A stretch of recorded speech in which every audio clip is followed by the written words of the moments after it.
दोस्तों, यूपीपीसीएस कर्तव्य पथ के चैनल पर आपका स्वागत है। मेरा नाम है देवानंद पेंगोरिया और यहाँ पर मैंने घटनासार की सीरीज बाइलिंगुअल फॉर्मेट में स्टार्ट की थी, जिसके टोटल 8 पार्ट आ चुके हैं और एक अलग से पार्ट आया है उत्तर प्रदेश करंट अफेयर का। ठीक है, तो आज 9th पार्ट में हम डिस्कस करेंगे अंतर्राष्ट्रीय घटनाओं के बारे में, मतलब इंटरनेशनल करंट अफेयर को। तो जिसके पास भी ये बुक है वो 36 पेज नंबर खोलकर बैठ जाए और हम स्टार्ट करते हैं आज के करंट अफेयर को। देखिए, सबसे पहला करंट अफेयर क्या है? 50वां G7 शिखर सम्मेलन 2024 हुआ। कहाँ पर हुआ? इटली के अपूलिया के फसानो शहर में। तो ये पूरा आपको याद रखना है, कहाँ पे हुआ? इटली के अपूलिया शहर में ये हुआ था। ठीक है, अब G7 में टोटल कितने कंट्रीज हैं? 7 कंट्रीज हैं। कितने? 7 सदस्य हैं, जैसा कि नाम से ही पता लग रहा है G7।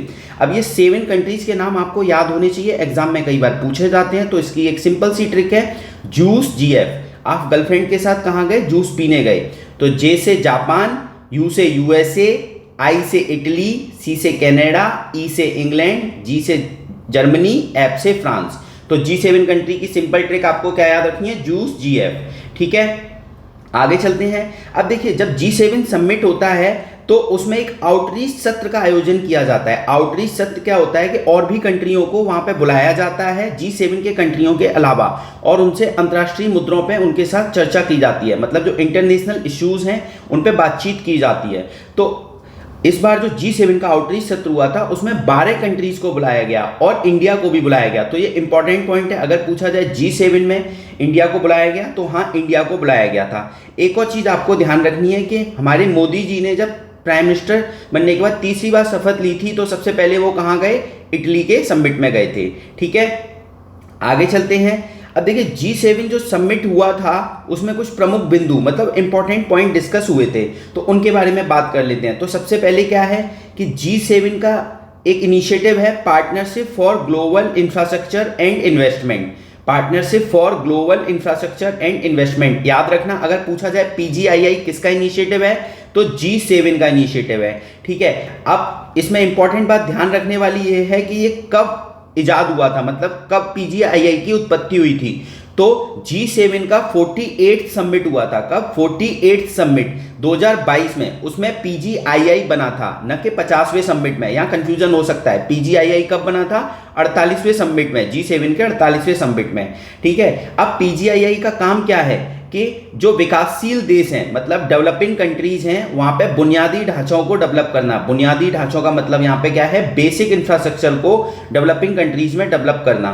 ठीक है, आगे चलते हैं। अब आपके दिमाग में ये भी आ सकता है बुनियादी ढांचा क्या है? तो जो बेसिक हेल्थ की सिस्टम है, एजुकेशन का सिस्टम है, रोड का है, इंफ्रास्ट्रक्चर का है। स्पेशली रोड और इंफ्रास्ट्रक्चर की बात की जाती है इसमें, रोड, रेल। क्लियर? आगे चलते हैं। G7 क्या है? G7 में एक और बात की गई है कि 600 बिलियन के अमेरिकी डॉलर का फंड दिया जाएगा। किनको दिया जाएगा? जो विकासशील देश हैं और मध्यम आय वाले देश हैं। तो विकासशील मैंने अभी आपको बताया डेवलपिंग कंट्रीज, और मध्यम आय मतलब मिडिल इनकम कंट्रीज। तो G7 में PGII के बारे में बात की गई और ये कहा गया कि जो डेवलपिंग और मिडिल इनकम वाले कंट्रीज हैं उनको 600 बिलियन डॉलर का 2027 तक फंड दिया जाएगा। ठीक है, आगे चलते हैं। इसी वाली G7 समिट में IMEC कॉरिडोर के बारे में भी बात की गई। तो IMEC कॉरिडोर की फुल फॉर्म क्या है? भारत, मध्य पूर्व, यूरोप, एशिया गलियारा। इसको क्या बोलेंगे इंग्लिश में? India middle east economic corridor. ठीक है, इसके बारे में भी बात की गई। तो अब India middle east Europe corridor का मतलब क्या है कि भारत, मध्य पूर्व और यूरोप को रेल से, सड़क से और समुद्री मार्ग के रास्ते से एक जोड़कर एक नेटवर्क को स्थापित करना है। क्लियर? अब IMEC कॉरिडोर पे कब साइन किए गए? तो G20 समिट हुई थी सितंबर 2023 में, इंडिया में हुई थी, नई दिल्ली में। वहां पे IMEC कॉरिडोर में साइन किए गए थे। तो आपको याद रखना है IMEC कॉरिडोर में सिग्नेचर कब किए गए थे? तो G20 की जो इंडिया में समिट हुई थी उसमें साइन किए गए थे। तो अभी तक आपने क्या पढ़ा कि PGII के बारे में पढ़ा, देखो ऊपर लिख रहा हूं मैं, और एक IMEC के बारे में पढ़ा। ये दोनों पहल किसकी हैं? G7 की हैं। याद रखना, G7 की हैं, G20 की नहीं है। और PGII कब अस्तित्व में आया था? 48 समिट में आया था G7 के। और IMEC पे सिग्नेचर कब हुए थे? तो G20 के जो 18 समिट हुआ था इंडिया में, जहां तक मैं श्योर हूं 18 समिट हुआ था, उसमें इंडिया के IMEC पे साइन किए गए थे। ठीक है, IMEC क्या है? एक रेल मार्ग है जिसमें रेलवे को डेवलप किया जाएगा, शिप टू रेल नेटवर्क को डेवलप किया जाएगा और रोड को डेवलप किया जाएगा। इसके अंदर दो गलियारे हैं, वेरी वेरी इंपॉर्टेंट, भूलना नहीं है। पूर्वी गलियारा जिसको ईस्टर्न कॉरिडोर बोलते हैं, और एक क्या है, उत्तरी गलियारा जिसको नॉर्दर्न कॉरिडोर बोलते हैं। अब याद कैसे रखेंगे, देखिए पूर्वी गलियारा क्या कर रहा है, भारत को अरब खाड़ी से जोड़ रहा है, तो अरब खाड़ी मतलब गल्फ कंट्री से जोड़ रहा है इंडिया को। और उत्तरी गलियारे का काम क्या है कि गल्फ कंट्री को यूरोप से जोड़ना। तो याद रखना, पूर्वी गलियारा है और नॉर्दर्न कॉरिडोर है, मतलब उत्तरी गलियारा है, इसमें कोई वेस्टर्न गलियारा नहीं है, याद रखना, यही कंफ्यूजन किया जा सकता है। उत्तरी गलियारा इंडिया को गल्फ कंट्री से जोड़ रहा है, और पूर्वी गलियारा भारत को गल्फ कंट्री से जोड़ रहा है, और उत्तरी गलियारा क्या कर रहा है, गल्फ कंट्री को यूरोप से जोड़ रहा है। इसके अलावा इसमें एक विद्युत केबल भी बनेगी, मतलब इलेक्ट्रिसिटी लाइन भी डलेगी, हाइड्रोजन पाइपलाइन भी बनेगी इसके लिए, और एक हाई स्पीड डेटा केबल भी बनेगी। तो आपको याद हो गया, यहाँ पे कंफ्यूजन बस यही है कि वेस्टर्न कोई गलियारा नहीं है। और ये दोनों जो इनिशिएटिव हैं, पीजीआईआई जो ऊपर देखो मैंने लिखा हुआ है, और आईएमईसी इनिशिएटिव, ये दोनों G7 कंट्री के अंदर में आते हैं, ठीक है। अब एक और चीज याद रखिए, जो आईएमईसी कॉरिडोर बन रहा है, India middle east economic corridor, इसके अंदर जो दो गलियारे हैं, इन पे हस्ताक्षर करता, मतलब सिग्नेचर कंट्री कौन कौन से हैं, तो इंडिया है, यूएसए है, सऊदी अरेबिया है, यूएई है, इटली, फ्रांस, जर्मनी। इंपॉर्टेंट है, इनके नाम भी याद रखना। तो हमने अभी तक क्या किया, 50वां G7 शिखर सम्मेलन, इसमें कुछ बातें और की गई कि और भी कंट्रीज में हमको बेसिक इंफ्रास्ट्रक्चर को डेवलप करना है, तो उनके बारे में बात करते हैं। तो सबसे पहले है लोबेटो कॉरिडोर, वेरी वेरी इंपॉर्टेंट। कहां पे है ये लोबेटो कॉरिडोर, सबसे पहले आपको याद रखना है, ये अफ्रीका में है, अफ्रीका में। और कहां से कहां तक बनेगा, अंगोला से डेमोक्रेटिक रिपब्लिक ऑफ कॉन्गो और जाम्बिया तक बनेगा। तो लोबेटो कॉरिडोर कहां बनेगा, अंगोला से डीआरसी तक और डीआरसी से जाम्बिया तक, और ये कहां की कंट्री है, अफ्रीका के कंट्री है, ठीक है। अब आपसे एक क्वेश्चन पूछता हूं, अगर एग्जाम में आ जाए कि अंगोला क्या लैंडलॉक कंट्री है, नहीं, क्योंकि वहां पे आप देख रहे हो लोबेटो बंदरगाह कहां पे, अंगोला में है, तो पोर्ट सिटी है, तो ये लैंडलॉक नहीं होगा। अगला क्वेश्चन, ये जो लोबेटो पोर्ट है, लोबेटो पोर्ट कहां पर है, तो अंगोला में है, ये भी आपको याद रखना है, ठीक है। तो लोबेटो कॉरिडोर क्लियर हुआ।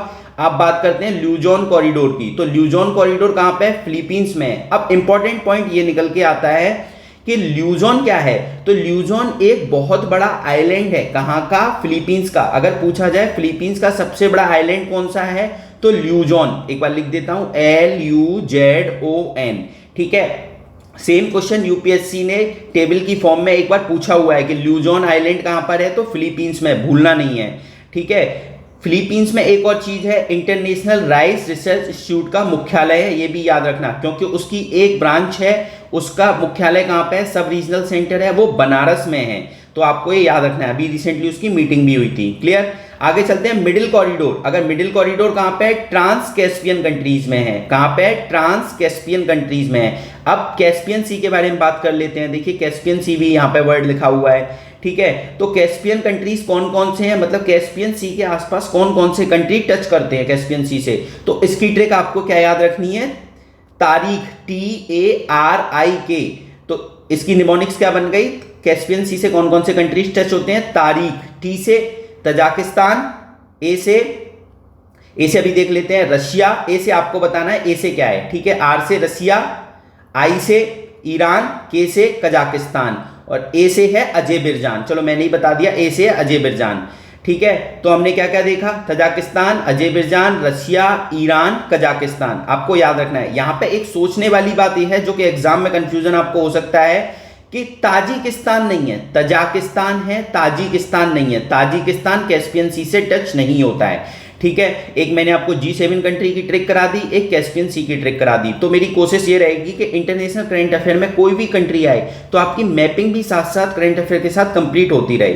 ठीक है। आगे चलते हैं, ग्रेट ग्रीन वॉल इनिशिएटिव। देखो G7 कंट्री आगे चल रहा है, G7 कंट्री की जो पहल थी उसमें है ग्रेट ग्रीन वॉल इनिशिएटिव। इसमें क्या बात की गई है कि अफ्रीका में जो डेजर्ट है, सहारा डेजर्ट है, उसके आसपास के रीजन को हम क्या बोलते हैं, साहेल क्षेत्र।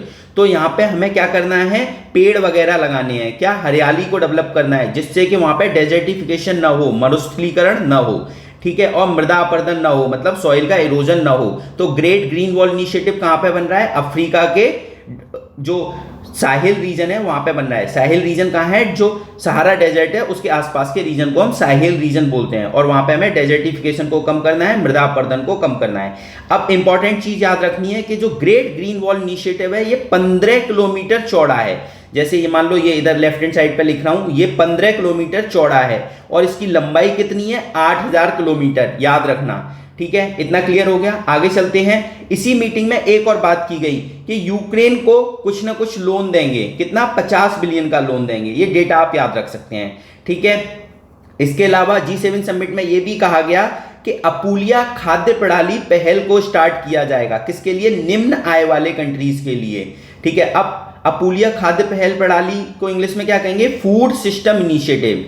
अपूलिया क्या है? इटली का शहर है, यहाँ पे मीटिंग हुई थी। तो अपूलिया फूड सिस्टम इनिशिएटिव किसके लिए? निम्न आय वाले कंट्रीज के लिए। स्पेशली अफ्रीका में हमें कुछ स्कीम्स को चलाना है फूड से रिलेटेड, उसके लिए लॉन्च किया गया था। ठीक है, और ये पॉइंट मैं आपको बता चुका हूं कि मोदी जी हमारे तीसरे कार्यकाल के दौरान सबसे पहली विदेश यात्रा कहां पे की? तो इटली में की। ठीक है, इटली बहुत न्यूज में इस साल, मैं आपको कई वीडियोस में बता चुका हूं, इटली में 6-8 महीने से कोई बच्चा नहीं पैदा हुआ है। तो वहां पे बर्थ रेट कम हो गई है। और कहां कहां बर्थ रेट कम है? जापान और साउथ कोरिया में। तो आपने अगर वो वीडियोस नहीं सुनी है तो सुनते रहिए, इटली न्यूज में इटली से क्वेश्चन इस साल पक्का आएगा एक। आगे चलते हैं। G7 समिट में पोप फ्रांसिस को भी आमंत्रित किया गया। पोप फ्रांसिस को पहली बार आमंत्रित किया गया और उन्होंने क्या किया? पोप फ्रांसिस को आमंत्रित किया गया और उन्होंने पहली बार AI से रिलेटेड क्या इश्यूज हैं, क्या बेनिफिट है, उन पे बात की। तो G7 समिट में AI से रिलेटेड भी बात की गई। ठीक है, अब इस समिट के दौरान एक इंपॉर्टेंट चीज हुई, वो याद रखना है कि हमारे मोदी जी ने बायलिटरल वार्ता भी की, मतलब द्विपक्षीय वार्ता भी की। किसके साथ? फ्रांस के साथ, जर्मनी के साथ, जापान, इटली, ब्रिटेन। अब इंपॉर्टेंट पॉइंट ये है, कनाडा के साथ नहीं की और USA के साथ नहीं की। तो अगर स्टेटमेंट आ जाए G7 कंट्रीज में हमारे प्राइम मिनिस्टर जी ने G7 कंट्रीज के साथ बायलिटरल वार्ता भी की, मतलब द्विपक्षीय वार्ता भी की सबके साथ, तो नहीं, USA के साथ नहीं की, कनाडा के साथ नहीं की। ठीक है, आगे चलते हैं। तो देखिए, परमाणु हथियारों पर सिप्री की रिपोर्ट, अगला करंट अफेयर है, याद रखना है। अब परमाणु हथियारों पर किसकी रिपोर्ट आई है? सिप्री की। तो सिप्री की एक थिंक टैंक है, कहां का है? स्वीडिश का थिंक टैंक है। इसकी फुल फॉर्म है Stockholm International Peace Research Institute. यहां पे देखिए स्वीडन का नाम आया है, तो एक आपको तुरंत याद आना चाहिए नाटो। नाटो का भी 32वां मेंबर कौन बना है? स्वीडन बना है। ठीक है, एक मिनट पेन चेंज कर लूं, हो सकता है आपको नहीं दिख रहा हो। नाटो का 32वां मेंबर कौन बना है? स्वीडन बना है। ठीक है, थोड़ा हाईलाइट और बढ़ा लेता हूं इसको। नाटो का 32वां मेंबर स्वीडन बना है। ठीक है, और 31वां मेंबर कौन था? फिनलैंड था। तो ये पूछा जा सकता है नंबर्स भी, 32वां स्वीडन, 31वां फिनलैंड, टोटल मेंबर कितने हो गए नाटो में? 32। और नाटो के हेड अभी चेंज हुए हैं, उनका नाम आपको कमेंट करके बताना है। इंपॉर्टेंट है नाटो का हेड इस साल। ठीक है, यूरोपियन यूनियन के हेड एक बार पूछे गए हैं, तो इसलिए आपको यह भी पता होना चाहिए। अब आपसे एक क्वेश्चन ये भी पूछा जा सकता है कि स्वीडन जब नाटो में शामिल होना चाह रहा था तो कौन सा कंट्री उसका अपोज कर रहा था सबसे ज्यादा? तो टर्की अपोज कर रहा था, ये याद रखना है, टर्की अपोज कर रहा था। ठीक है, अब चलिए अपने करंट अफेयर पे आते हैं। सिप्री की रिपोर्ट में क्या कहा गया है कि वृद्धि के मामले में, मतलब इंक्रीज करने के मामले में सबसे ज्यादा परमाणु हथियार पे व्यय किसने किया है? तो USA ने किया है। मतलब सबसे ज्यादा खर्चा परमाणु हथियार को डेवलप करने में किसने किया है? संयुक्त राज्य अमेरिका ने किया है, स्पेशली वृद्धि के मामले, मतलब इंक्रीज के मामले में। ठीक है, उसके बाद चाइना का नंबर आता है, फिर रूस का नंबर आता है। यहाँ पे नंबर्स की बात नहीं हो रही है, ये याद रखना। नंबर्स में तो सबसे ज्यादा हथियार कहां पे है? रूस के पास है। देखिए राइट हैंड साइड में टेबल बनी हुई है। बट अगर इंक्रीज के पहले के कंपैरिजन में अभी कितना बड़ा है, वो उसे बोलते हैं वृद्धि। तो संयुक्त राज्य अमेरिका है, और नंबर्स के मामले में रशिया है। ठीक है, आगे चलते हैं। हथियारों के मामले में एक ऑर्गेनाइजेशन है ICAN, इसकी फुल फॉर्म क्या है? International campaign to abolish nuclear weapon. Important है फुल फॉर्म, ICAN से आप बना सकते हैं। अब ये इंपॉर्टेंट क्यों है? ये वाला जो अभियान है ICAN, इस अभियान को एक नोबेल पीस प्राइज मिला था 2017 में, याद रखना 2017 में मिला था। और इसका काम क्या है कि जो परमाणु बम है, न्यूक्लियर बॉम्ब हैं, उनके प्रोलिफरेशन को कम करना, मतलब वो कम से कम रहे और ओवरऑल इनको खत्म कर दिया जाए न्यूक्लियर वेपन्स को। तो उसके लिए कौन सी ऑर्गेनाइजेशन काम कर रही है? ICAN, international campaign to abolish nuclear weapon. ठीक है, आगे चलते हैं। देखिए सिप्री की रिपोर्ट में यह कहा गया है कि परमाणु हथियारों के नंबर्स में कमी आई है, मतलब नंबर्स में पहले से कुछ कमी आई है। आगे चलते हैं। बट सक्रिय रूप से तैनात हथियारों में वृद्धि हुई है। तो दोनों स्टेटमेंट आपको याद रखने, नंबर्स थोड़े कम हुए हैं न्यूक्लियर वेपन के, बट एक्टिव रूप से जो तैयार न्यूक्लियर वेपन है, बिल्कुल रेडीमेड लॉन्च पे हैं, एक्टिव हैं, उनमें वृद्धि हुई है। ठीक है, आगे चलते हैं। चीन ने अपने परमाणु शस्त्रागार में उल्लेखनीय वृद्धि की है। तो चीन में भी वृद्धि हुई है, इंडिया में भी वृद्धि हुई है। तो इंडिया में टोटल कितने हो गए हैं? 172, चाइना में 500 न्यूक्लियर वेपन हो गए हैं और पाकिस्तान में 170 हैं। हम पहले पाकिस्तान से न्यूक्लियर वेपन्स के नंबर्स के मामले में, गिनती के मामले में कम रहते थे, बट इस साल हमारे ज्यादा हो गए हैं और 172 हो गए हैं। और पाकिस्तान में कितने हैं? 170। या इस वाली पूरी पैराग्राफ में यही लिखा हुआ है। ठीक है, आगे चलते हैं। एक और चीज याद रखनी है, officially declared 9 nuclear weapon state है, 9 परमाणु सशस्त्र राज्य है। ठीक है, कौन कौन है ये नाम लिखे हुए हैं? रूस, UK, France, USA, Bharat, Pakistan, उत्तर कोरिया और इजराइल।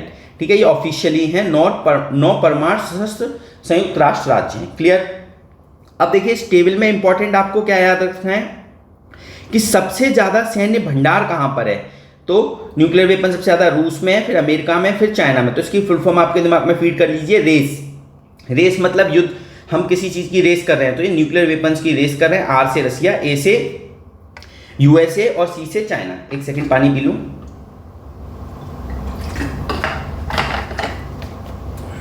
ठीक है, आगे चलते हैं। अब भारत के पास कितने हैं? 172 आपको बता ही दिया, और चाइना के पास 500 है, ये आपको याद रखना है। ठीक है, अगले करंट अफेयर पे चलते हैं कि भारतीय संघ ने यूरोपियन संघ ने प्रगति बहाली कानून को मंजूरी दी है।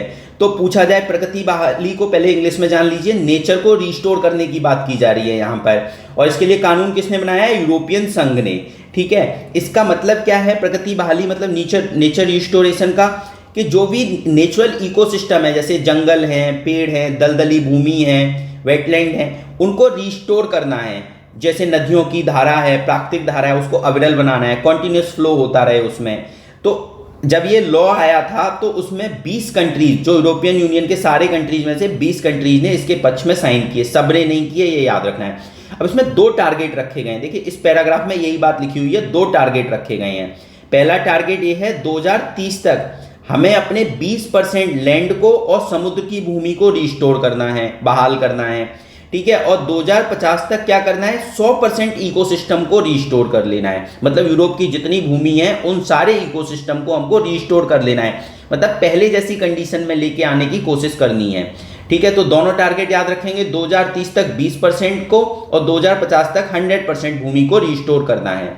आगे चलते हैं, यहाँ पे पीटलैंड को लेके भी कानून बनाए गए, पीटलैंड को की भी बात की गई है। मतलब पीटलैंड मतलब दलदली भूमि की बात हो रही है। तो देखिए दलदली भूमि का एक क्वेश्चन यूपीएससी में कई बार आया हुआ है, इस 2023 में भी आया था कि सबसे बड़ा पीटलैंड कहां पर है, वर्ल्ड का लार्जेस्ट पीटलैंड कहां पर है?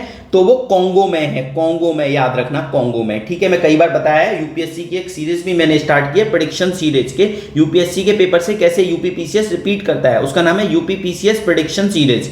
ठीक है ना, तो आप वहां पे मैंने कई बार बताया है। तो सबसे बड़ा वेटलैंड कौन सा है? कॉन्गो में है। ठीक है, पीटलैंड। अब आगे चलते हैं, पीटलैंड की इंपॉर्टेंस क्या है? पीटलैंड क्या करता है? कार्बन डाइऑक्साइड को एब्जॉर्ब करता है। ठीक है, उसके उत्सर्जन को सोख लेता है। तो इसका क्या होता है? हम क्लाइमेट चेंज को कंट्रोल कर सकते हैं, इसलिए पीटलैंड बहुत ज्यादा इंपॉर्टेंट है। तो उनको पहले जैसे उन्हें नेचुरली रिस्टोर करना है हमको। क्लियर? इसके अलावा एक और टारगेट रखा गया है। तो देखो टारगेट पूछे जाते हैं, क्योंकि एक बार न्यूजीलैंड ने जब स्मोकिंग को बैन किया गया था, यूपीपीसीएस 2023 में क्वेश्चन पूछ लिया गया था कि किस ईयर तक बैन करने की बात की गई है, मतलब जो हम धूम्रपान करते हैं उसकी बात कर रहे हैं। तो इससे टारगेट याद रखने हैं, 2 टारगेट हमने ये याद किए, 2030 और 2050 वाले। फिर 2030 तक उन्होंने ये भी कहा है कि 30% हैबिटेट को भी हमको अच्छी स्थिति में लेकर आना है। ठीक है, तो यहां तक क्लियर हो गया। आगे चलते हैं, यूएन की सस्टेनेबल डेवलपमेंट रिपोर्ट आई है। तो यूएन की सस्टेनेबल डेवलपमेंट रिपोर्ट निकालता कौन है? इंपॉर्टेंट है, यूएन की एक संस्था है सतत विकास समाधान नेटवर्क, इसको इंग्लिश में क्या बोलेंगे? Sustainable development solution network. ये एक रिपोर्ट निकालती है यूएन की। ठीक है, अब इस रिपोर्ट में क्या बात की गई है वो देख लेते हैं। एक और चीज ध्यान रखिए, मैंने यहाँ देखो ऑल लिखा है, यहाँ ऑल का मतलब ये है एसडीजी के टोटल 17 गोल हैं जिनको 2030 तक पूरा करना है। ये 17 गोल आपको याद करने हैं। ठीक है, भूलना नहीं है सारे गोल, क्योंकि इस गोल से हर साल, पिछले साल तो 2 क्वेश्चन आए थे, तो आपको सारे याद रखने हैं। जैसे यहाँ लिखे हुए एसडीजी 2, 16, 15, तो ये सारे याद रखने, मैं इनके बारे में बात नहीं कर रहा हूँ। 17 गोल हैं 2030 तक पूरे करने हैं, ये आपको याद रखना है। ठीक है, आगे चलते हैं। तो देखिए जो एसडीजी की रिपोर्ट आई थी उसमें नॉर्डिक कंट्री बहुत आगे हैं, नॉर्डिक कंट्रीज बहुत आगे हैं और ब्रिक्स कंट्री में भी प्रगति देखी गई है। ठीक है, नॉर्डिक कंट्री सबसे आगे हैं और ब्रिक्स कंट्री में प्रगति देखी गई है। यही आपसे क्वेश्चन है मेरा, क्या आपको पता है? अगर नहीं पता है तो कमेंट करके बता देना। अगर आपको फिर भी नहीं पता लग रहा है गूगल करके कहीं और करके, तो मुझे बताना। एक सेपरेट वीडियो बनाऊंगा एक मैपिंग पे, जिससे कि आपके मैपिंग के सारे डाउट दूर हो जाएं कि नॉर्डिक कंट्रीज कौन से हैं, स्कैवेंड्रियस कंट्रीज कौन से हैं और बाल्टिक कंट्रीज कौन से हैं। चलो यहां मैं आपको बाल्टिक कंट्रीज बता दे रहा हूं। बाल्टिक कंट्रीज कौन कौन से हैं? एस्टोनिया, लिथुवेनिया और लैटविया, ये 3 कंट्रीज क्या हैं? बाल्टिक कंट्रीज हैं, क्योंकि इनकी जो बाउंड्री है वो बाल्टिक सी से टच होती है। ठीक है, अब यहां मैंने लिखा है ब्रिक्स के कंट्रीज में प्रगति देखी गई है, तो अभी ब्रिक्स भी बहुत न्यूज में है। देखिए ब्रिक्स में 5 नए मेंबर ऐड करने की बात की गई है, तो यहां इंपॉर्टेंट पॉइंट ये निकल के आता है 5 मेंबर तो आप सबको याद हो गए हैं, और वहां पे 6 मेंबर का प्रपोजल रखा गया था।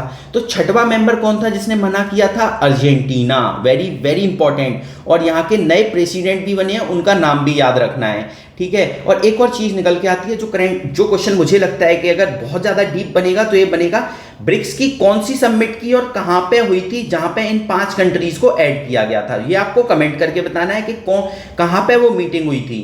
ठीक है, जहां तक मुझे याद है साउथ अफ्रीका में मीटिंग हुई थी ब्रिक्स की। अब नंबर्स आपको बताना है कि कौन से नंबर्स की मीटिंग थी। ठीक है, तो इसको क्या बोलते हैं? ब्रिक्स के जोहान्सबर्ग में मीटिंग हुई थी। तो जोहान्सबर्ग डिक्लेरेशन जो कि ब्रिक्स से रिलेटेड है, उसमें 5 नए कंट्रीज को ऐड किया गया था, जबकि 6 का प्रपोजल था। 6वां कंट्री जिसने मना किया था वो था अर्जेंटीना।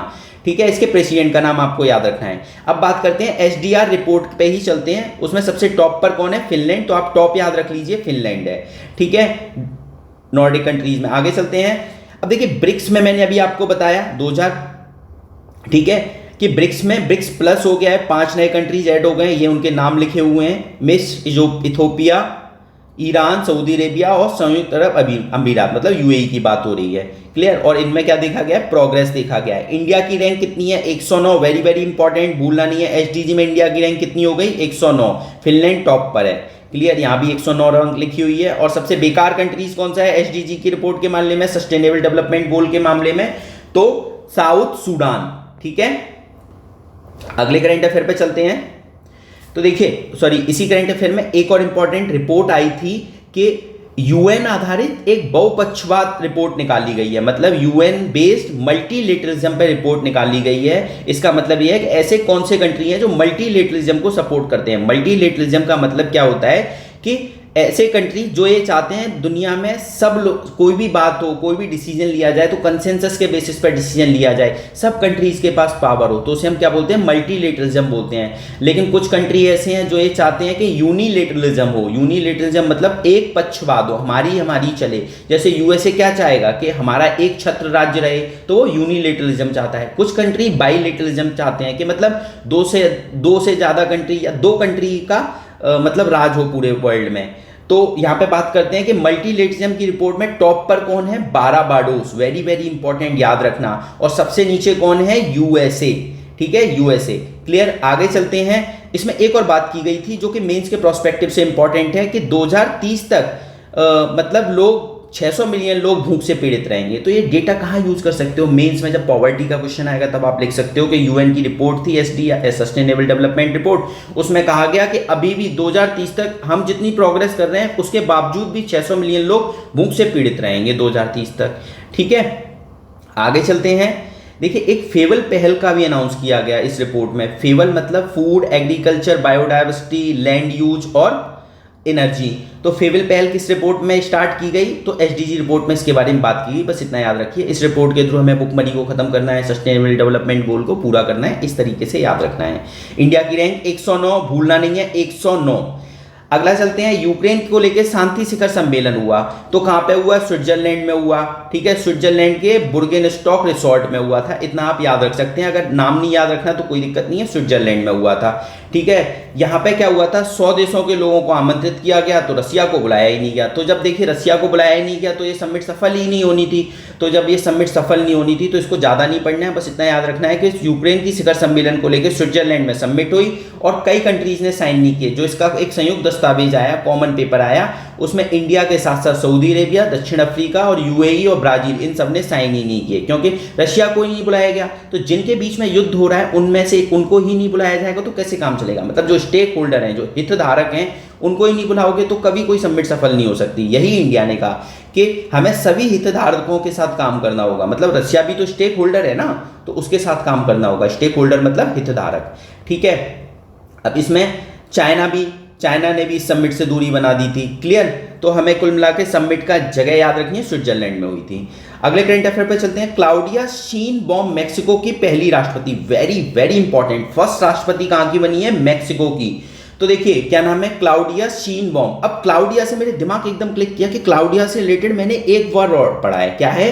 Claudia Golding. ये एक नाम है। आपको पता है कि नाम क्यों इंपॉर्टेंट है? इनको इकोनॉमी के लिए नोबेल प्राइज मिला है। क्या? इकोनॉमी के लिए नोबेल प्राइज मिला है। और इन्होंने एक हाइपोथेसिस दी थी, यू कर्व हाइपोथेसिस। इसके थ्रू उन्होंने ये समझाने की कोशिश की थी कैसे लेबर फोर्स पार्टिसिपेशन बढ़ता है और घटता है। तो यू कर्व हाइपोथेसिस क्या है कि जैसे कंट्री धीरे धीरे डेवलप होता है तो वहां पे क्या होता है कि वुमेन का जो लेबर फोर्स में पार्टिसिपेशन है वो कम हो जाता है। तो यू ऐसे ही बनता है। देखिए यू ऐसे बनता है, धीरे धीरे यू नीचे की तरफ जा रहा है और लेबर फोर्स पार्टिसिपेशन कम हो रहा है जैसे जैसे कंट्री डेवलप कर रहा है। और जब कंट्री एक पीक पे आ जाता है और डेवलप्ड हो जाता है, अभी तो डेवलप कर रहा था, अब डेवलप्ड हो जाता है, तो वहां पे वुमेन का लेबर फोर्स पार्टिसिपेशन बढ़ने लगता है। उसके उन्होंने कई कारण दिए थे। एक कारण मैं आपको अभी बता देता हूं। जैसे उन्होंने कहा था जब वुमेन के पास जब शुरू में कम क्यों होता है, क्योंकि जब कंट्री डेवलप हो रहा होता है तो वहां पे बहुत ज्यादा सोशल स्टिग्मा होते हैं। वुमेन को पार्टिसिपेट करने नहीं दिया जाता इकोनॉमी में, उनकी जल्दी शादी कर दी जाती है। तो और भी बहुत कारण है।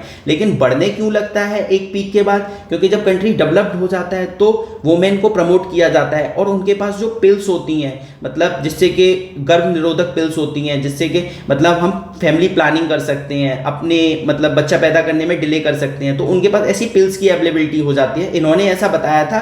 इसकी वजह से क्या होता है? वुमेन लेबर फोर्स में पार्टिसिपेट करती हैं, इकोनॉमी में पार्टिसिपेट करती हैं। ठीक है, तो ये है यू कर्व हाइपोथेसिस, याद रखना। आगे चलते हैं।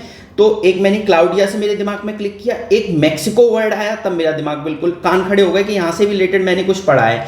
तो देखिए मैक्सिको से रिलेटेड पिछले साल क्वेश्चन क्या आया था कि यूएसए और मैक्सिको के बीच में जो बॉर्डर है उसके बीच में एक रिवर है, उसका नाम क्या है? मतलब बॉर्डर पे एक रिवर है, उसका नाम पूछा हुआ था। तो क्या नाम था? रियो ग्रैंडे। रियो ग्रैंडे। ठीक है, तो हमने क्या जाना? क्लाउडिया शीनबॉम मैक्सिको की सबसे पहली राष्ट्रपति बनी है। इसके साथ दो करंट अफेयर और किए। क्लाउडिया गोल्डिंग, इनको नोबेल इकोनॉमिक प्राइज मिला है। और रियो ग्रैंडे क्या है? यूएसए मैक्सिको के बीच में बॉर्डर की रिवर है। इसके साथ एक करंट अफेयर और कर लीजिए जो मुझे लगता है कि इस साल एग्जाम में आ सकता है। देखिए यूपीएससी 2024 में एक क्वेश्चन आया था कि सबसे बड़ा बॉर्डर किस कंट्री के बीच में है। तो ऑप्शंस बहुत सारे थे, चिली अर्जेंटीना था, यूएसए कनाडा था। तो आंसर क्या होगा? सबसे बड़ा बॉर्डर बाउंड्री वाइज यूएसए और कनाडा के बीच में है। देखिए कनाडा बहुत न्यूज में है, इटली न्यूज में है, तो हमें इससे रिलेटेड कुछ भी याद आ रहा है और अभी रिसेंटली पूछा गया है तो हमें याद रखना है। और यूपीएससी 2024 में क्वेश्चन पूछा गया था, तो यूएसए और कनाडा के बीच में है। साथ ही साथ आपको कनाडा की सारी लेक्स, यूएसए और कनाडा की वो सारी लेक्स याद होनी चाहिए। कभी मैं मैपिंग पे वीडियो बनाऊंगा तब आपको अच्छे से कराऊंगा। ठीक है, तुम्हारा ये क्लियर हो गया यहां तक। आगे चलते हैं अगले करंट अफेयर पे। वैश्विक ऊर्जा संक्रमण, तो इसकी रिपोर्ट किसने निकाली? वर्ल्ड इकोनॉमिक फोरम ने निकाली। और इसको इंग्लिश में क्या बोलते हैं? Global energy transition index. इसमें बस आपको यह समझना है कि हमें जो पारंपरिक स्रोत है, ट्रेडिशनल सोर्स हैं, मतलब ऊर्जा संक्रमण की बात कर रहा हूं। एनर्जी ट्रांजिशन क्या होता है कि जो पारंपरिक सोर्स है, मतलब ट्रेडिशनल सोर्स हैं, जैसे कोयले से हम बिजली बनाते हैं, तेल से बनाते हैं, गैस से, इनका यूज करते हैं। इसकी जगह हमको क्या करना है? रिन्यूएबल एनर्जी का यूज करना है, सोलर का, विंड का, हाइड्रो पावर का, ठीक है, इनका यूज करना है। क्लियर? तो इसी को हम क्या बोलते हैं? एनर्जी ट्रांजिशन बोलते हैं, ऊर्जा संक्रमण बोलते हैं। इंडिया की रैंक 63 है, बस इतना याद रखिए। ठीक है, एक और पॉइंट इंपॉर्टेंट लिखा हुआ है कि अगर दुनिया में नवीकरण के मामले में भारत की रैंक कितनी हो गई है? चौथी हो गई है। ये डायरेक्ट क्वेश्चन आ सकता है कि रिन्यूएबल एनर्जी के मार्केट के फॉर्म, मतलब रिन्यूएबल एनर्जी के बारे में इंडिया की रैंक कितनी हो गई है, मतलब मार्केट बन गया है रिन्यूएबल एनर्जी का, इंडिया 4th नंबर का मार्केट बन गया है। तो ये डायरेक्ट क्वेश्चन आ सकता है, इसे आप मेंस में भी यूज कर सकते हो। क्लियर? और टॉप पे कौन है एनर्जी ट्रांजिशन के मामले में? है स्वीडन। और इस रिपोर्ट को कौन निकालता है ये भी याद रखना है, वर्ल्ड इकोनॉमिक फोरम। देखिए वर्ल्ड इकोनॉमिक फोरम जो भी रिपोर्ट निकालता है वो एग्जाम में कई बार पूछी जाती है, तो आपको भूलना नहीं है। ठीक है, इसके अलावा सबसे लास्ट पे कॉन्गो है, ये नहीं पूछते हैं तो इसको बस एक बार जान लीजिए, लिखा हुआ था। तो वैश्विक peace index, global peace index कौन निकालता है? इंटरनेशनल इकोनॉमिक एंड पीस निकालता है, ठीक है। इसमें आइसलैंड टॉप पे है और ये कहा गया है कि पहले से वैश्विक शांति में थोड़ी सी कमी आई है, मतलब वैश्विक शांति का औसत प्रतिशत कम हुआ है, तो हम अशांति की तरफ जा रहे हैं, न कि शांति की तरफ, ठीक है। और सबसे ज्यादा अशांत देश कौन सा है? यमन है। सबसे शांत देश कौन सा है? आइसलैंड है, याद रखना। अपने प्यारे भारत की रैंक कितनी है? अपने प्यारे भारत की रैंक भी लिखी होनी चाहिए, 116 है, ठीक है। अब देखिए यहां पे एक चीज और याद रखनी है कि 3 मापदंडों के बेसिस पे इसको निकाला जाता है। एक सेकंड में पानी पी लूं।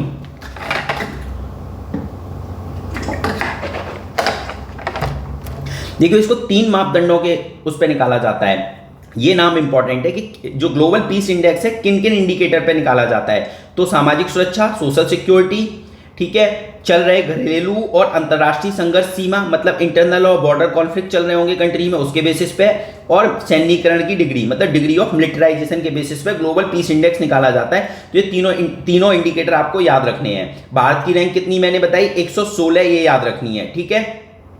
आगे चलते हैं। सबसे लास्ट यमन है, ये भी याद रखना है आपको। 3 चीजें, फर्स्ट, लास्ट और इंडिया की रैंक। अब देखिए थाईलैंड में समलैंगिक विवाह को कानूनी मान्यता दे दी गई है। तो समलैंगिक विवाह मतलब सेम सेक्स मैरिज को कानूनी मान्यता दे दी गई है, और ये ऐसा करने वाला साउथ ईस्ट मतलब दक्षिण पूर्वी एशिया का पहला देश बना है। तो यहाँ पर एक और पॉइंट याद रखना है, साउथ ईस्ट एशिया का, ये मैंने आपको पहले भी बताया है। साउथ ईस्ट एशिया पूछा जाए, समलैंगिक विवाह को मान्यता देने वाला पहला कंट्री थाईलैंड। और अगर यहीं आपसे पूछ ले साउथ एशिया का पहला देश कौन सा बना है, तो नेपाल, ठीक है। एक बार रिपीट कर रहा हूं, साउथ ईस्ट एशिया का पहला देश जिसने समलैंगिक विवाह को मान्यता दी है, कानूनी मान्यता, थाईलैंड। और अगर क्वेश्चन पूछा जाता है साउथ एशिया का पहला देश, तो नेपाल हो जाएगा, ठीक है। और एशिया का अगर पूछा जाए तो एशिया में तीसरे नंबर पे थाईलैंड ने ऐसा किया है। इससे पहले नेपाल और ताइवान कर चुके हैं। तो ये तीनों अलग अलग करंट अफेयर है, याद रखना। एक है साउथ ईस्ट एशिया, एक है साउथ एशिया, एक है एशिया। क्लियर?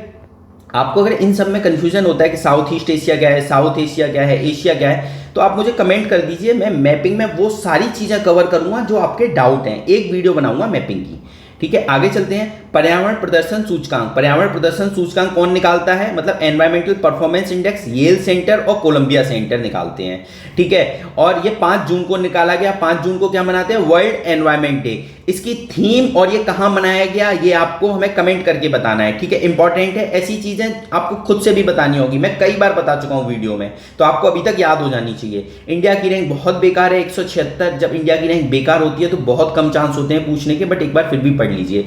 टॉप पे एस्टोनिया ने किया है, ये याद रखना है, एस्टोनिया ने किया है। इसने अपने आप 59% ग्रीन हाउस गैसेस को कम कर दिया, 59% तक। तो ये टॉप किया है इसने, भूलना नहीं है, ठीक है। इंडिया की रैंक 176 है तो नहीं याद रखनी चाहिए, एस्टोनिया की याद रख लीजिए, ठीक है। लिखा हुआ है तो मैंने आपको बता दिया, ठीक है। और सबसे लास्ट में वियतनाम है, कुछ नहीं याद रखना है इसमें, बस इंडिया की 176 बन करे तो याद कर लेना। अगला, मानव विकास सूचकांक रिपोर्ट 2023-24। अब इसकी शीर्षक क्या है और ये कौन निकालता है, ये पता होना चाहिए। तो यूएनडीपी निकालता है और इसका शीर्षक क्या है? ब्रेकिंग द ग्रिडलॉक, बटी हुई दुनिया में सहयोग की परिकल्पना। मतलब जो दुनिया बटी हुई है उसमें हम कोशिश कर रहे हैं कि कॉपरेशन लेके आए, उसके लिए हम रीइमेज कर रहे हैं, दोबारा इमेजिन कर रहे हैं कि पुनर्कल्पना कर रहे हैं कि बटी हुई दुनिया कैसे भी करके सहयोग की तरफ बढ़े। तो ब्रेकिंग द ग्रिडलॉक इसकी क्या था? शीर्षक था। अब इस रिपोर्ट को जो निकाला गया है वो याद रखना है, इसको 2022 के आधार पर निकाला गया है, ठीक है। 2024 की रिपोर्ट है, 2022 के आधार पर निकाला गया है, और इसमें कंट्रीज को 4 भागों में बांटा जाता है। तो ये 4 भाग आपको याद नहीं रखने हैं, बट ये पता होना चाहिए 4 भागों में बांटा जाता है। और हमारा प्यारा भारत देश कौन से उसमें है? मध्य मानव विकास, मतलब मिडिल ह्यूमन डेवलपमेंट, उच्च में नहीं है, अत्यधिक में नहीं है, मध्य मानव विकास वाले देश में काउंट होता है, ठीक है। टॉप किसने किया है एसडीआई में? स्विट्जरलैंड ने टॉप किया है, और सोमालिया सबसे बेकार है। तो एस याद रख लीजिए, एसडीआई में एस, सोमालिया और स्विट्जरलैंड, ठीक है। भारत की रैंक 134 है, और इससे पिछले वाले इंडेक्स 2021 में हमारी कितनी थी? 135 थी, ठीक है। 2021 में 135 थी, और 2022 के आधार पर 2023-24 का इंडेक्स निकाला गया है, उसमें हमारी रैंक 134 हो गई है। तो स्टेटमेंट है क्या भारत की रैंक इंप्रूव हुई है थोड़ी सी? तो हाँ, 1 नंबर इंप्रूव हुई है, ठीक है। और इंडिया मध्य मानव विकास वाले देशों में आता है। क्लियर? अब देखिए एसडीआई के सभी संकेतों में हमने वृद्धि की है। तो संकेत कौन कौन से हैं आपको पता होना चाहिए। जीवन प्रत्याशा, लाइफ एक्सपेक्टेंसी, शिक्षाएं, प्रति व्यक्ति आय, education and per capita income. ठीक है, और ये तीनों इंडिकेटर हैं और तीनों इंडिकेटर आपको पता होने चाहिए। एसडीआई के इंडिकेटर्स एग्जाम में पूछे जाते हैं। क्या है? लाइफ एक्सपेक्टेंसी, एजुकेशन, पर कैपिटा इनकम। ठीक है, आगे चलते हैं। इसी रिपोर्ट में, एसडीआई की रिपोर्ट में, एक लैंगिक असमानता सूचकांक भी निकाला गया, मतलब जेंडर इनइक्वालिटी इंडेक्स। असमानता की बात हो रही है, याद रखना, आगे इक्वालिटी इंडेक्स भी आएगा। तो इनइक्वालिटी इंडेक्स किस के रिपोर्ट के अंदर निकाला गया? एसडीआई रिपोर्ट के अंदर निकाला गया जेंडर इनइक्वालिटी इंडेक्स। इसमें भारत की रैंक कितनी थी? 108। ठीक है, देखिए यहाँ पे मैं थोड़ा डिटेल में बात कर रहा हूँ, आपको इतनी सारी रैंक नंबर्स हो सकता है याद नहीं हो रहे होंगे। तो देखो, इसके लिए मैंने एक सेपरेट वीडियो बनाई हुई है रैंकिंग की, मैं इसके मतलब इस पर टैग कर दूंगा, तो आप एक बार यहाँ सर्च कर लेना खुद से, वो इंपॉर्टेंट है। उसमें मैंने सीक्वेंस वाइज बता रखा है, 1 2 3 4 1 इंडिया की रैंक फर्स्ट किस में है, सेकंड किस में है, थर्ड किस में है, 8th किस में है, 9th किस में है। तो मैंने सीक्वेंस में बनाया हुआ है। अगर आपको उसकी पीडीएफ चाहिए तो मैं टेलीग्राम ग्रुप पर डाल दूंगा, आप बस कमेंट करके बता देना हाँ मैं ये वाली पीडीएफ चाहिए। मैपिंग के बारे में भी आप बता देना, तो मैं आपके कमेंट के अकॉर्डिंग फिर उस हिसाब से वीडियो बनाऊंगा और पीडीएफ डालूंगा। ठीक है, तो भारत की रैंक कितनी है? जेंडर इनइक्वालिटी इंडेक्स में असमानता की बात हो रही है, ये याद रखना यहाँ पे। ठीक है, अभी इक्वालिटी इंडेक्स आएगा, उसके बारे में अलग बात करेंगे। तो जेंडर इनइक्वालिटी इंडेक्स यूएनडीपी से रिलेटेड है। आगे चलते हैं। देखिए, ये करंट अफेयर बहुत कम चांस है आने के, बट इसमें कुछ चीजें इंपॉर्टेंट है, वो जान लेते हैं। देखिए, इकोसॉक क्या है? इकोनॉमिक एंड सोशल काउंसिल है, आर्थिक एंड सामाजिक परिषद है। किसकी है? यूएन के अंदर आती है। इसमें इसकी कई सारी बॉडी हैं, उनके बीच में इलेक्शन हुए थे, तो उसमें भारत चुना गया है। जैसे महिलाओं की स्थिति पर एक आयोग है, संयुक्त राष्ट्र बाल कोष है, संयुक्त राष्ट्र विकास कार्यक्रम है। संयुक्त राष्ट्र बाल कोष को क्या बोलेंगे? United nation child fund. ठीक है, और ऐसे ही संयुक्त राष्ट्र जनसंख्या कोष है, तो पॉपुलेशन फंड है, विश्व खाद्य कार्यक्रम है, एफएओ है, इसमें इंडिया को चुना गया है। तो आपको बस ये पता होना चाहिए, अगर ये क्वेश्चन आ जाए इंडिया को किस में नहीं चुनाया गया है, तो आपको ये पता होना चाहिए किन किन में चुना गया है। ठीक है, इसके अलावा नारकोटिक्स कंट्रोल ब्यूरो है यूएन का, उसमें भी जगजीत पवाड़िया को तीसरी बार चुना गया है। तो ये याद रखना, जगजीत पवाड़िया कौन है, टेबल में बनाने आ जाए तो Jagjit Pawaria narcotics control bureau के अंदर चुने गए हैं। ठीक है, और तीसरी बार चुने गए हैं, और ये यूएन का पार्ट है। आगे चलते हैं। देखिए, यूएन के 6 ऑर्गन हैं, उसमें से एक ऑर्गन है इकोसॉक, और उसके अंदर कई सारी चीजें हैं। तो ये सारे जो नाम मैंने ऊपर बताए थे वो इसी के अंदर आते हैं।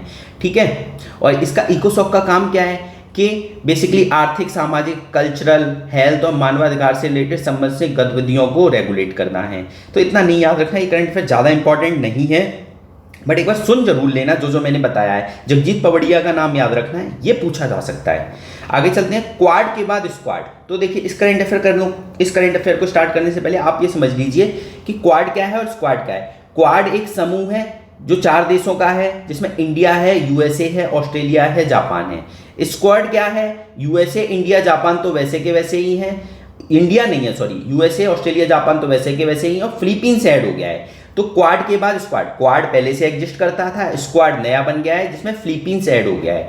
ठीक है, अब स्क्वाड क्या है? स्क्वाड एक राजनीतिक संगठन है जो कि हिंद महासागर के क्षेत्रों में चीन की आक्रामकता को अंकुश लाने के लिए कोशिश करेगा। स्पेशली साउथ चाइना सी में इसका रोल रहेगा स्क्वाड का। और क्वाड का रोल क्या रहता है? इंडो पैसिफिक ओशन, मतलब इंडियन ओशन में भी और पैसिफिक ओशन में भी क्वाड का रोल रहता है। तो क्वाड का रोल ज़्यादा बड़ा है, स्क्वाड का कम है। इसके बीच में जो कंपैरिजन है वो मेंस में आने के चांसेस ज़्यादा हैं, तो इसलिए इसके बारे में बात नहीं कर रहे अभी। मेंस के प्रोस्पेक्टिव से वीडियो अलग से बनाएंगे जब पीटी हो जाएगा। ठीक है, आगे चलते हैं। अब देखिए, यहाँ पे अमेरिकी रक्षा मंत्री का नाम याद रखना है, लॉर्ड ऑस्टिन, कई बार एग्जाम में पूछा जाता है। ठीक है, अब देखिए यहाँ पे क्वाड और स्क्वाड का कंपैरिजन किया गया है कि क्वाड का अपना सीमित क्षेत्र है, सॉरी स्क्वाड का अपना सीमित क्षेत्र है, जबकि क्वाड क्या है? पूरा इंडियन ओशन को भी कवर करेगा, पैसिफिक ओशन को भी, जबकि स्क्वाड किसको कवर करेगा? केवल साउथ चाइना सी को कवर करेगा। इसके अलावा इंडिया एक सैन्य ताकत है, इंडिया के पास पॉपुलेशन है बहुत ज़्यादा, और एक अच्छी 5वीं अर्थव्यवस्था भी है। तो इन सब कारणों से इंडिया एक अच्छा रोल प्ले कर सकता है, न कि फिलीपींस। ये इसमें कंपेरिजन किया गया है। ठीक है, आगे चलते हैं। विश्व का सबसे बड़ा हवाई अड्डा टर्मिनल कहाँ बना है? यूएई में बना है, बस इतना ही याद रखना है। सबसे बड़ा हवाई अड्डा टर्मिनल कहाँ बना है? अल मखतूम अंतर्राष्ट्रीय हवाई अड्डा यूएई में बना है।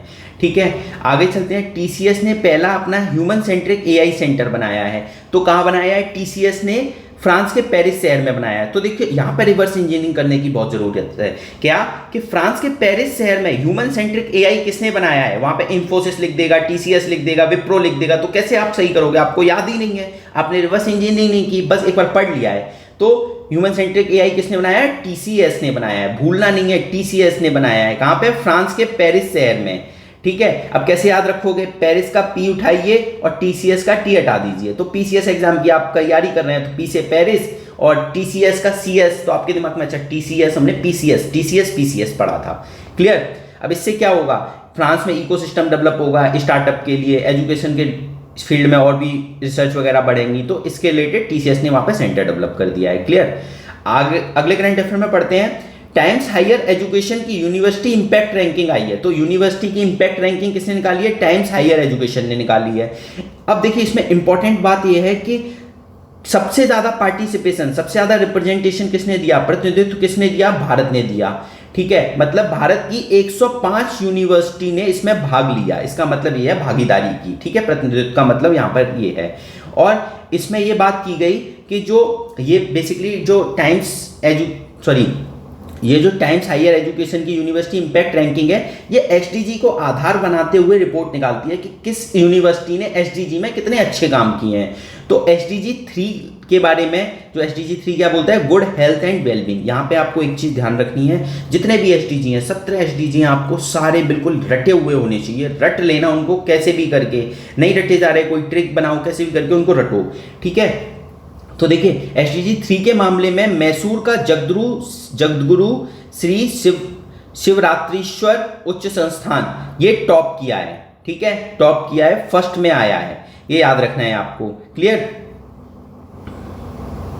आगे चलते हैं कि स्वच्छ जल और स्वच्छता के मामले में सोलन का सुलिनी इंस्टीट्यूट आया है, इसको दूसरा स्थान मिला है। तो ये इतना इंपॉर्टेंट नहीं है, ये वाला इंपॉर्टेंट है, एक ही याद रखेंगे। एसडीजी 3 में मैसूर का जगद्गुरु श्री शिवरात्रीश्वर उच्च संस्थान टॉप पे आया है। ठीक है, पहले स्थान। तो पहला स्थान हमेशा याद रखा जाता है, दूसरा और तीसरा बहुत कम लोग याद रखते हैं, तो पहला आपको याद रखना है और एग्जाम में भी वही आता है। ठीक है, अगला करंट अफेयर, लैंगिक समानता सूचकांक। देखो मैंने अभी ऊपर आपको बताया था, हमने ऊपर पढ़ा था लैंगिक असमानता सूचकांक, वो किसके अंदर था? एसडीआई रिपोर्ट के अंदर था, यूएनडीपी निकालता है, मैंने यहाँ लिखा भी है। Gender inequality index, equality index कौन निकालता है? वर्ल्ड इकोनॉमिक फोरम निकालता है। इंडिया की रैंक 2 स्थान नीचे आ गई है और कितनी हो गई है? 129 हो गई है। ठीक है, पिछली बार 2 स्थान ऊपर थी, 127 होगी, अब कितनी हो गई है? 129। ठीक है, और शीर्ष पर कौन है? आइसलैंड है और सूडान सबसे नीचे है। तो आइसलैंड ऊपर, सूडान सबसे नीचे, प्यारा भारत देश 129, मतलब जेंडर इक्वलिटी हमारे यहाँ ज़्यादा नहीं है। कौन निकालता है? World economic forum. तो यहाँ वर्ल्ड इकोनॉमिक फोरम के 2 इंडेक्स कर लिए हमने, ग्लोबल एनर्जी ट्रांजिशन इंडेक्स और ये जेंडर इक्वलिटी इंडेक्स। देखिए मैं आपको फिर बता रहा हूँ, इतने सारे हो सकता है नंबर्स आपको याद नहीं हो रहे हो, तो प्लीज़ एक बार वीडियो देख लेना, आपको बहुत फ़ायदा होगा। सीक्वेंस में वीडियो है, मतलब सारी रैंकिंग सीक्वेंस में है और उसमें रैंकिंग करके ही टैग है, बहुत पहले बनाई थी मैंने, मतलब 15-20 दिन हो गए हैं। ठीक है, अगले करंट अफेयर पे चलते हैं। देखिए इसी रिपोर्ट में एक बात और की गई जेंडर इक्वलिटी इंडेक्स में, जो कि वर्ल्ड इकोनॉमिक फोरम निकालता है, कि हमने 68.5% असमानता को खत्म कर दिया है। अब भारत मतलब पूरे वर्ल्ड में 68% जगह पे असमानता नहीं है, मतलब समानता है। ठीक है, और हमें बाकी की जो परसेंटेज बच गए 32% के आसपास, वहां पे अगर हमको असमानता को खत्म करना है तो 134 वर्ष और लग जाएंगे। इसका मतलब मेरी 5 पीढ़ियां और लग जाएंगी इस असमानता को खत्म करने में। ठीक है, और बस इतना याद रखेंगे। आगे चलते हैं। आइसलैंड टॉप पर है, सूडान सबसे नीचे है और भारत की रैंक 129 है।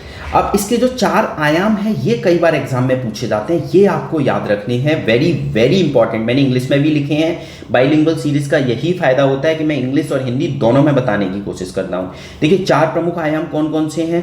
आर्थिक भागीदारी और अवसर, मतलब इकोनॉमिक पार्टिसिपेशन एंड अपॉर्चुनिटी, शिक्षा प्राप्ति, एजुकेशन अटेनमेंट, स्वास्थ्य एंड जीवन रक्षा, हेल्थ एंड लाइफ एक्सपेक्टेंसी, ठीक है, तथा राजनीतिक सशक्तिकरण, पॉलिटिकल एम्पावरमेंट। तो ये पूछा जाता है कि कौन से 4 आयाम हैं जो जेंडर इक्वलिटी इंडेक्स के हैं, जो कि वर्ल्ड इकोनॉमिक फोरम निकालता है। तो ये कई बार एग्जाम में पूछे गए हैं, आपको ये चारों याद रखने हैं।